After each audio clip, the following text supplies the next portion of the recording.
خانمای خانواده عزیز، اولا ماه مبارک رمضان رو بهتون تبریک میگم. خانمای عزیز، امروز براتون یه دستگاه کاملا متفاوت تر از بقیه دستگاه ها آوردم. امروز براتون یه خردکنه چند منظوره و چند کاره آوردم که شما میتونید باش هم پوست بکنید، هم خرد کنید و هم بزنید. عین خرد کردن سبزیجات، خرد کردن سالاد و میوه ها و خرد کردن گوشت. حتی شما میتونید باهاش کیکاتون هم درست کنید در کمترین فرصت.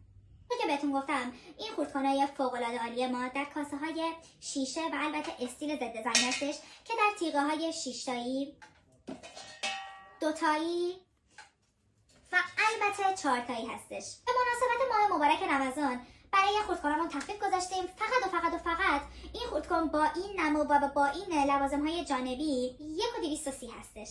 دیگه چی بهتر از این؟ پس تا دیر نشده ثبت سفارش کن که تموم نشه. متشکرم. خدا نگهدار.